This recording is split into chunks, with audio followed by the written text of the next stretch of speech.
Olá!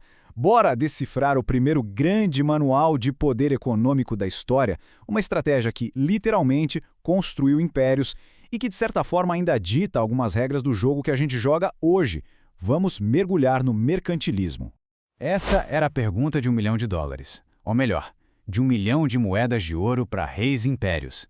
No mundo que estava crescendo e mudando numa velocidade maluca, como é que uma nação se tornava mais poderosa? O mercantilismo não foi uma teoria de livro, sabe? Foi a primeira grande resposta prática, um verdadeiro manual de campo para vencer nesse novo cenário global. No fundo, o mercantilismo não era sobre teorias complexas. Era, na verdade, um conjunto de regras bem práticas. Pensa assim, era um manual de campo definitivo para um governante da época, um guia passo a passo para construir poder e riqueza no meio de uma transformação global gigantesca. Mas, para entender as regras desse manual, a gente precisa primeiro dar uma olhada no tabuleiro onde esse jogo estava sendo jogado. E não era um mundo estável, não. Era uma era de caos, de descobertas incríveis e de uma transformação completa da sociedade. Olha só a velocidade da mudança. Em coisa de 50 anos, os limites do mundo conhecidos foram, assim, completamente redesenhados. Imagina só viver numa época dessas. Novas tecnologias tipo a bússola e a imprensa, junto com uma ambição que parecia não ter fim, estavam mudando absolutamente tudo, e numa velocidade vertiginosa. E a transformação não era só no mapa, era na cabeça das pessoas também. O Renascimento trouxe um novo foco, uma nova maneira de ver o mundo baseada na observação, na experiência.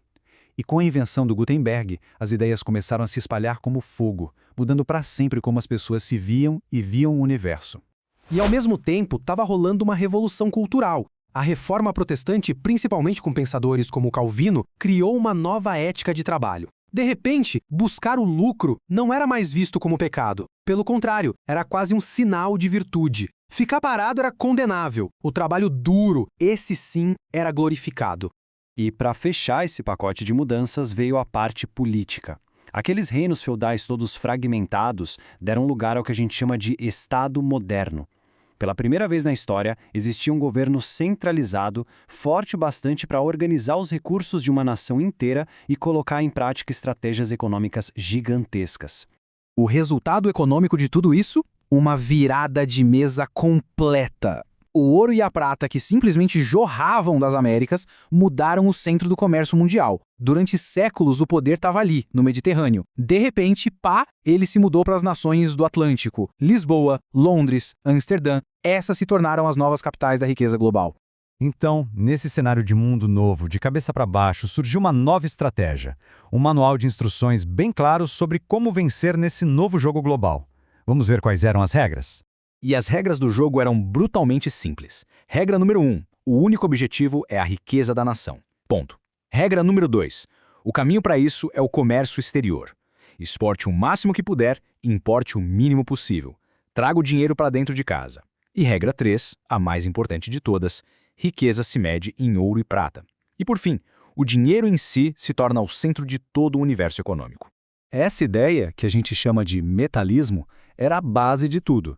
A lógica era ridiculamente simples. Quanto mais ouro e prata um país tivesse guardado nos seus cofres, mais poderoso ele seria. Era uma medida direta de poder, uma verdadeira obsessão que definia toda a política das nações. Mas o que acontece quando todas as nações poderosas decidem jogar o mesmo jogo com as mesmas regras, digamos, impiedosas? As consequências foram profundas e, em muitos casos, bem violentas. Essa mentalidade gerou uma era de guerras constantes, com os países competindo de forma feroz por colônias, por recursos, por rotas de comércio. Esse conflito todo acabou alimentando um sentimento nacionalista muito forte, onde a identidade de um povo se misturava com o sucesso econômico do seu Estado. E claro, para garantir a vitória nesse jogo, o Estado se tornou o grande chefão da economia, controlando cada detalhe. O que nos deixa com uma pergunta no ar. Essa mentalidade de soma zero, sabe? A ideia de que para um ganhar o outro tem que necessariamente perder, será que isso ficou lá no passado? Ou será que os ecos desse primeiro manual de poder ainda definem muitas das regras do nosso comércio e da competição global hoje em dia? Fica aí a reflexão.